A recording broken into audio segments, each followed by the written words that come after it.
औरत ने एक बिल्ली को प्यासा मार दिया, बांध दिया था उसको, बिल्ली को, बेजबान थी बिल्ली, इंसान तो नहीं है। तो उस बेजबान पर जुल्म की वजह से उस औरत को जहन्नम में डाल दिया गया। तो जिस मजहब में, आप तसव्वुर कीजिए कि जिस मजहब में बेजबान बिल्ली का इतना अहम मकाम है कि उस पे आप जुल्म करेंगे सजा मिलेगी आपको, तो आप अंदाजा लगाइए कि उस मजहब में एक मुसलमान का दूसरे मुसलमान पर कितना बड़ा हक होगा।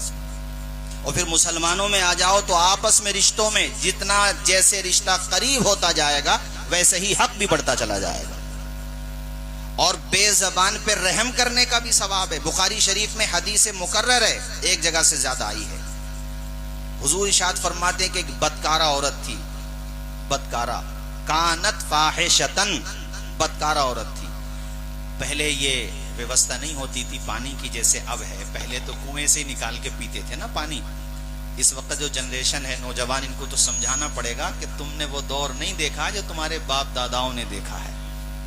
आपने तो आंख खोली है अपनी तो माशाल्लाह लाइट देखी है आपने, और आपके बाप दादाओं ने वो जमाना देखा है कि लाइट ऐसे आती थी कारी इलियास साहब जैसे अपने संबल में ट्रेन आती है, आती ही नहीं है। खैर, तो वो दौर था। वो बेचारी औरत जा रही थी, गुजरी हुई, उसको प्यास लगी, उसने पानी पिया। बुखारी शरीफ की हदीस है, ये कहानी शरीफ नहीं है, हदीस शरीफ है। हाँ, झूठी बात नहीं है, ये हुजूर का फरमान है।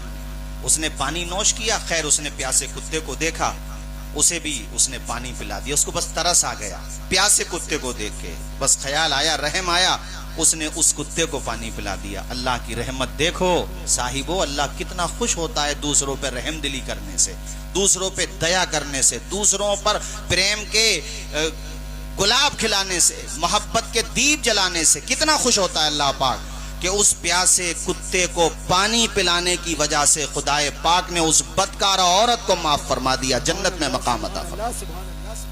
इसलिए मैं अक्सर वो 4 मिसरे पढ़ा करता हूं, आपने मेरी तकरीरों में सुने होंगे कि जब बेज़बान को पानी पिलाने का इतना सवाब है तो इंसान को पानी पिलाने का कितना सवाब होगा। हुस्न अखलाक की अनमोल निशानी दे दो, गम के ठहरे हुए दरिया को रवानी दे दो। तुम हुसैनी हो तो एहसान के मशकीजे से कोई दुश्मन भी अगर मांगे तो पानी दे दो।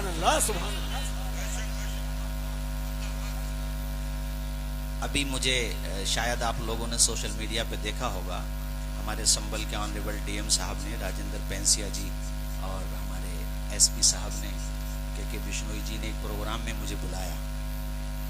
मुझसे कहा कि हजरत हम ये चाहते हैं कि आप बताइए इस्लाम औरतों के बारे में क्या कहता है। तो मैंने उस अवसर पे भी ये बात बताई थी।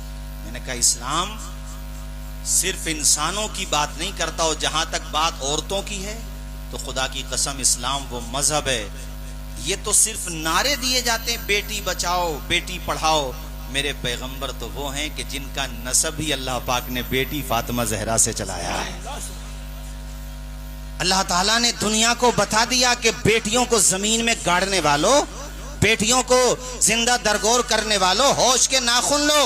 अगर बेटियां हकीर होती, कमतर होती, तो मेरी सबसे अजीम चहीते, मेरे पसंदीदा, मेरे महबूब, महबूबों के महबूब इमामुल मुरसलीन, जिनके सत्ते में मैंने कुल कायनात को बनाया है, उसकी संतान में बेटी से नहीं चलाता।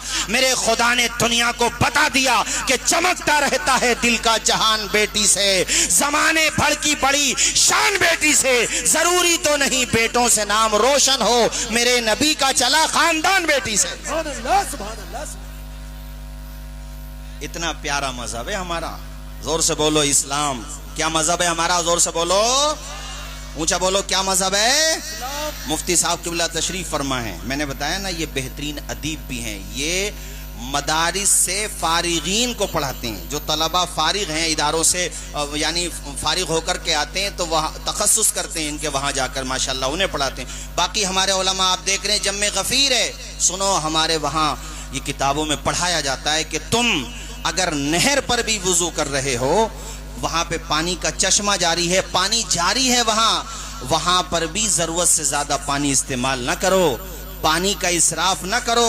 तो ये जो मस्जिदों में या मदरसों में या और जगहों पे आजकल टंकियां लगी हुई हैं, इसको खोल के छोड़ न दिया करो। पानी की अहमियत रागिस्तान वालों से पूछो, जो रेगिस्तानी इलाकों में रहते हैं उनसे पूछो, जिन्हें पानी नहीं मिल रहा कि पानी की एक बूंद कितनी कीमती होती है। इसलिए कभी भी पानी को जाये न करो। मैं कहा करता हूं कि जिस मजहब में जरूरत से ज्यादा पानी बहाने की इजाजत नहीं है मौलाना आमिल साहब, उस मजहब में किसी बेगुनाह का खून बहाने की इजाजत कैसे हो सकती है। इसीलिए वेलकम सीलमपुर, जाफराबाद, दिल्ली के विभिन्न हिस्सों से आने वाले मेरे तमाम तालीम याफ्ता हजरात, बुजुर्गों, दोस्तों, नौजवान साथियों, डंके की चोट पर स्वामी शंकराचार्य लक्ष्मी जी ने मुंबई की सरजमीन पर 25 से 30 हजार की भरी सभा में कहा था। वो झूठ बोलते हैं जो ये कहते हैं कि इस्लाम आतंकवाद का दर्ज देता है। इस्लाम तो वो है कि न गोला, न बारूद, न बम से, इस्लाम तो फैला है मोहम्मद के करम से। सुभान अल्लाह, सुभान अल्लाह, सुभान अल्लाह, नारे तकबीर, नारे रिसालत, उलमाए अहले सुन्नत, सुभान अल्लाह, सुभान अल्लाह। इस्लाम तो इतना प्यारा मजहब है। हुकूक की बात आई, कारी इलियास साहब ने जहन बनाया। मैंने पहले ही कहा था कारी साहब से कि भाई कम से कम 60 मिनट तो जरूर देना ताकि मैं अपनी बात कह सकूं। मुफ्ती साहब हमारे माशाल्लाह अजीजुल कद्र मेरे बड़े भाई, वैसे ये मुझे बड़ा मानते हैं, इनकी शफकत है। नूरुन नबी के इमाम हमारे हजरत मौलाना मोहम्मद अली साहब, ये उसी इदारे से फारिग हैं जिस इदारे में मैंने भी तालीम हासिल की है। उनके करीब में मुदर्रिस साहब भी बैठे हुए हैं माशाल्लाह। अल्लाह ताला सबको सदा बहार रखे, जोर से बोलिए आमीन। मुस्तफ़ा मस्जिद से भी तशरीफ लाएं, अलग अलग जगहों से अल्लाह पाक सबको खूब बरकतें अता फरमाए। और आपके जलसे में आवाम में आस पास के लोग नहीं हैं, बल्कि संगम विहार से हमारे इलियास भाई तशरीफ लाएं, मुफ्ती इलियास साहब और हमारे कारी साहब। जब हम बहुत छोटे थे तो हम अपने कारी साहब की तकरीर सुना करते थे माशाल्लाह। अल्लाह ताला हमारे हजरत मौलाना मुशर्रफ साहब, यहाँ तो खुतबा भी इतने हैं कि फजर की अजान हो जाएगी मगर फहरिस्त खत्म नहीं होगी अगर सबका नंबर लगाया जाए। अल्हम्दुलिल्लाह, जोर से बोलिए अल्हम्दुलिल्लाह। खैर, मैं ये बात बताना चाह रहा था, वो हदीस मुझे इस मौके पे याद आई। इससे इबरत मिलती है। अल्लाह पाक अमल की तौफीक अता फरमाए, आमीन। पड़ोसियों के हुकूक भी बताऊंगा, माँ बाप के भी, जो हजरत ने हुक्म दिया है, मगर मैं पहले थोड़ी तमहीद बांधूं ताकि आपको पता चले कि हुकूक की अहमियत कितनी बड़ी होती है। आज हम यूं ही इग्नोर कर देते हैं। अखलाक इतने बिगड़ गए हमारे और आपके, पूछो मत बस। ये हदीस सुनो, हुजूर ने इरशाद फरमाया सहाबा से, सहाबा ये बताओ तुम में सबसे ज्यादा, अल्फाज ये हैं कि ये बताओ सहाबा सबसे बड़ा मुफलिस कौन है।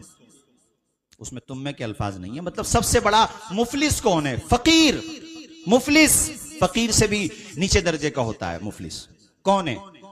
अब जाहिर है इसका सवाल आप भी यही दोगे, इसके जवाब आप भी यही दोगे कि भाई जिसके पास खाने पीने को न हो, रहने को मकान न हो, पहनने को कपड़े न हो, यही तो जवाब दोगे। सहाबा ने भी यही जवाब दिया। हुजूर ने फरमाया कि मुफलिस कौन है?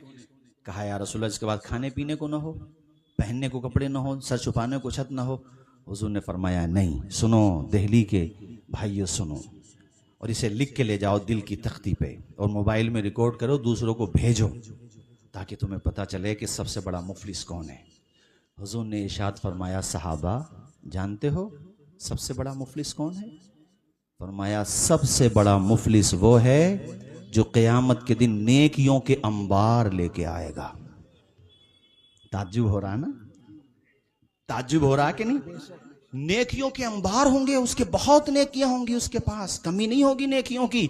हैरत से देखने लगे सहाबा, या रसूल अल्लाह नेकियों के अंबार फिर भी वो मुफलिस? हुजूर ने फरमाया बात यह है कि वो अपने साथ नेकियां तो लाएगा मगर दूसरों के हुकूक भी लेकर के आएगा। किसी का दिल दुखाया होगा, किसी को बेवजह तकलीफ पहुंचाई होगी, किसी को नाहक गाली दी होगी, अजियत पहुंचाई होगी, किसी का हक मारा होगा, किसी की पैसे मार लिए होंगे, किसी को उसने उसका हक मार के दिल दुखाया होगा। सहाबा हैरत से हुजूर को देख रहे हैं। हुजूर ने फरमाया तो वो जितने भी साहिबाने हुकूक है ना, जिनके दुनिया में उसने हुकूक मारे, जिसको उसने दुनिया में तकलीफ पहुंचाई, कहने लगे हुजूर सहाबा वो सब अल्लाह की बारगाह में अपना मुकद्दमा पेश करेंगे। तसव्वुर करो, सोचो इसलिए मैं कहा करता हूं मजलूम बन के रह लो, जालिम ना बनो। दब जाओ, दबाओ मत। किसी की जमीन पे तुम डाका न डालो। कोई तुम्हारी जमीन पे डाल रहा, कोई बात नहीं है, वहां मिलेगा। जैसे एक जुमला बोलते हैं ना, देर है अंधेर नहीं है, समझाने के लिए बोला जाता है सिर्फ, वरना अंधेर वहां, वरना देर भी नहीं है, बस आपको इंतजार नहीं हो रहा है। जिस फसल में टाइम ज्यादा लगता है ना, उसके गुलाब भी उतने ही अच्छे खिलते हैं, याद रखिएगा आप। तो ये मत सोचा करें आप, ये जो आज काली काली बदलियां छा रही हैं, ये छटेंगी नहीं। अरे उससे ज्यादा भयानक दौर तो नमरूद के दौर में देख लिया अहले हक वालों ने, फिरौन के दौर में देख लिया, कारून के दौर में देख लिया। इसीलिए एक मिसरा पढ़ा जाता है, ऐसी भी कोई शाम है जिसकी सहर ना हो। तो कभी कभी टाइम लगता है मगर रिजल्ट मिलेगा, भरोसा रखो। हम और आप कमजोर हैं मगर पैदा करने वाला खुदा कमजोर, ऊंचा बोलिए, पैदा करने वाला खुदा कमजोर। तो वो जितने भी अहले हक होंगे, जिनके हुकूक इस पे बनते होंगे, जो नेकियों का अंबार लेकर के आया, वो सब पकड़ लेंगे इसे। और वो जो कहेंगे उसका मतलब ये होगा, वो दुनिया थी जहां खुले नहीं दी थी ज़बां मेरी, ये महशर है यहां सुनना पड़ेगी दास्तां मेरी, यहां सुनना पड़ेगी दास्तां मेरी। बिल्कुल ही उल्टा हो जाएगा मामला। यहां जितने आपको रॉयल नजर आ रहे हैं ना, जितने रॉयल नजर आ रहे हैं आपको, यहाँ जितने आपको एडवांस नजर आ रहे हैं, आपको उन्हें देख देख के ना कभी कभी एहसास कमतरी का शिकार होना पड़ता है। खुदा की कसम बिल्कुल उल्टा होगा मामला, वहां बिल्कुल पलट जाएगा। इल्ला ये कि वो रॉयल, इल्ला ये कि वो अच्छे लोग हों और उस्मान गनी के रास्ते पे चले हों, सुभान अल्लाह, अब्दुर्रहमान इब्ने औफ के रास्ते पे चले हों, वरना तबाही और बर्बादी के अलावा कुछ मिलने वाला।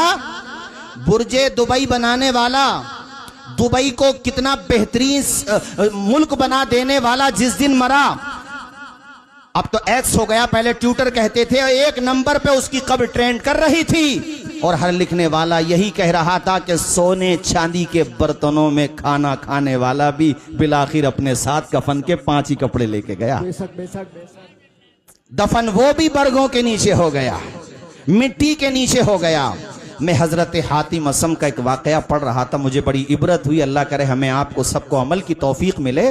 उन्होंने अपने मकान में कब्र खोद रखी थी और उसमें चले जाते थे काफी देर।